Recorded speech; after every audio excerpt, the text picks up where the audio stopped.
முத்துமாலை. புலவர்கள்லாம் அரசர்களை பார்த்து அழகுல மன்மதன், வீரத்துல அர்ஜுனன், தர்மம் பண்றதுல கர்ணன், அறிவுல சரஸ்வதி தேவின்னு புகழ்வாங்க. ஆனா இதெல்லாம் நம்மளோட சக்கரவர்த்தி மகேந்திரவர்மர் விஷயத்துல எல்லாமே உண்மையா இருந்துச்சு.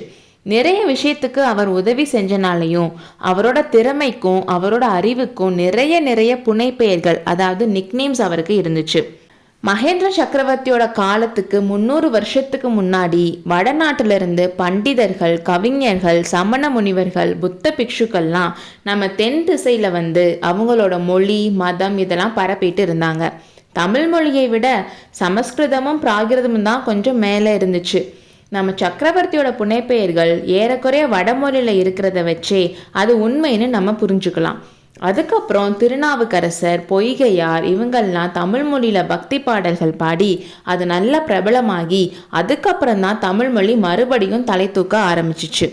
இவ்வளோ சிறப்பு பெற்ற சக்கரவர்த்தியை நம்ம ரொம்ப நேரம் ஆயனரோட வாசல்லையே காக்க வச்சுருக்கோம். நம்ம வெயிட் பண்ண வச்சாலும் ஆயனர் அவரை காக்க வைக்கல. அரசரோட பேரிகை சத்தம் தூரத்தில் கேட்டப்பவே ஆயனர் வாசலுக்கே வந்துட்டாரு. குதிரையிலிருந்து சக்கரவர்த்தி இறங்குறப்பவே, ஆயனரே அன்னைக்கு நல்லபடியாக வந்து சேர்ந்தீங்களா? சிவகாமி நல்லா இருக்காளான்னு கேட்டாரு. நல்லபடியாக வந்து சேர்ந்தோம் அரசே. சிவகாமி தான் 3 நாளாக ஒரு மாதிரி இருந்தா, இன்னைக்கு நல்லா இருக்கான்னு சொன்னாரு.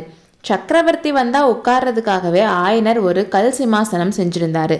மகேந்திர சக்கரவர்த்தி அதில் உட்கார்ந்ததும் சிவகாமியும் அவருக்கு வணக்கம் சொன்னான். அரசே, அரங்கேற்றம் பாதியில நின்று போனனால தான் அவ கவலையா இருக்கா. நீங்க தான் அவளுக்கு சமாதானம் சொல்லணும்னு சொன்னாரு. அன்னைக்கு பாதியில எந்திரிச்சு போனதில்ல எனக்கு இருந்த வருத்தத்தை சொல்ல முடியாது.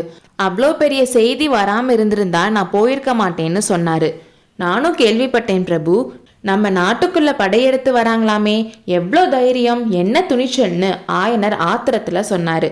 அந்த துணிச்சலுக்கு ஏத்த தண்டனை அவங்களுக்கு கிடைக்கும். பல 100 வருஷமா நம்ம ராஜ்யத்துக்குள்ள எந்த பகைவரோட படையும் நுழைஞ்சதில்லை. நான் போர்க்களத்தை பார்க்கணும்னு என் அப்பா இலங்கையில நடந்த போருக்கு என்ன அனுப்பி வச்சாரு. ஆனா நரசிம்மனுக்கு இங்கேயே போர்க்களம் போற அதிர்ஷ்டம் வந்திருக்கு.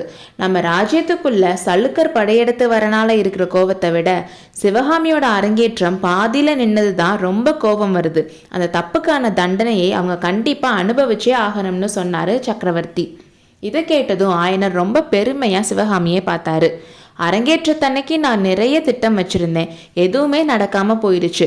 சபையில வச்சு கொடுக்கலான்னு நினைச்ச சன்மானத்தை இங்க வச்சு பண்ணலாம்னு நினைக்கிறேன்னு சொல்லிட்டே அரசரோட கையில் இருந்த பையிலிருந்து அழகான முத்து மாலையை எடுத்தாரு. அப்போ ஆயனர், உங்களோட திருக்கையால தரப்போ அதை எங்க தந்தா என்ன அரசே? சிவகாமி உன்னோட பாக்கியம். சக்கரவர்த்தி உன்னோட திறமையை பாராட்டி உனக்கு பரிசு கொடுக்க போறாரு, வந்து வாங்கிக்கோன்னு சைகை காட்டினதும் சிவகாமியும் வந்து சக்கரவர்த்திக்கு வணக்கம் சொல்லிட்டு கையை நீட்டினா. சக்கரவர்த்தி முத்துமாலையை எடுத்து சிவகாமியோட கையில வச்சப்போ, இதென்ன மறுபடியும் அபசகுணம்? முத்துமாலை அவளோட கையிலிருந்து நழுவி கீழே விழுந்துருச்சு. எல்லாரோட முகத்திலையும் இருந்த சந்தோஷம் போயிருச்சு. ஆனால் அடுத்த செகண்டே சிவகாமியோட முகத்தில் சந்தோஷம் தெரிஞ்சுது. கீழே விழுந்த முத்து மாலையை அந்த செகண்டே மாமல்லர் குனிஞ்சு எடுத்து சிவகாமியோட கையில் வைக்க அந்த மாலையை சிவகாமி ரொம்ப சந்தோஷமாக வாங்கி கழுத்துலையும் போட்டுக்கிட்டா. அந்த முத்து மாலையை மாமல்லர் கையால் வாங்குற மாதிரி ஆயிடுச்சேன்னு சிவகாமிக்கு இருந்த சந்தோஷத்தை அவன் முகம் நல்லாவே காட்டுச்சு. அடுத்த அத்தியாயத்தில் சந்திப்போம்.